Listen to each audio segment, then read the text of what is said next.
weak faith in something that is trustworthy is faith well placed.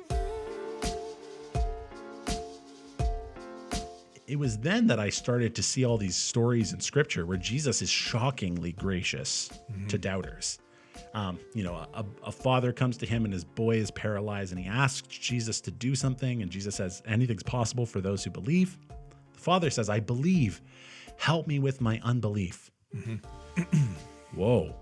He's admitting he's doubting. And what's so interesting is that Jesus accepts that paradigm. You believe, you're trying to believe, but you're struggling to believe.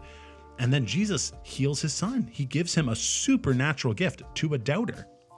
Or we flash forward to Thomas, who asks to put his hands in Jesus' wounds. Jesus is willing to be wounded. Like, think of how that would hurt for him to re-injure Jesus. And Jesus is that gracious that he invites Thomas to do it. Or in the Great Commission, right before Jesus gives the disciples this mission to go and spread the good news around the whole world, it says some of them doubted, and yet Jesus invites them into his mission. So as I started looking into scripture, I was like, if Jesus has this kind of grace and invitation and willingness to give to doubters, I want to be part of that. Weak faith in something that is trustworthy is faith well placed. There's Jesus' parable of the mustard seed. Exactly. And I think Jesus is going, you have imperfect faith, and yet I'm calling you to me with your imperfect faith. And as you trust me, and as our relationship deepens, actually that faith, that trust, often the same word in the Greek in the New Testament, is going to deepen. Yeah. And I think if we take the story and cycle right back to the beginning, why is this question uncomfortable? It's because it's an adventure. And I use the language of adventurous truth-seeking a lot. And baked into the idea of an adventure is that you're not always sure where you're going.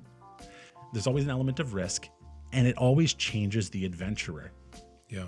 Now, I would add to that, it's also exciting. Sometimes it's terrifying, but it's also exciting sometimes.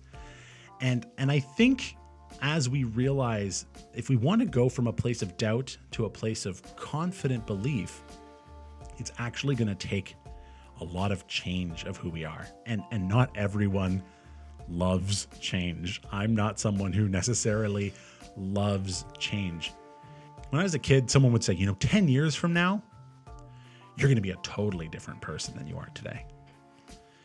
And, that wasn't exciting to me. That always just felt really scary. Yeah. It was like, who am I going to change to be? What am I going to be like? What if I don't like who I am? And I think doubters and those struggling with their faith have that same thought. I'm doubting and I don't want to stay here, but what if I don't know what that change looks like? The destination is unknown. There's risk. I'm going to change. And so I could almost scream it from the rooftops. It's like, if you're doubting, don't run from Jesus, run to him. You'd be surprised at how willing he is to take mustard seed faith and journey with you.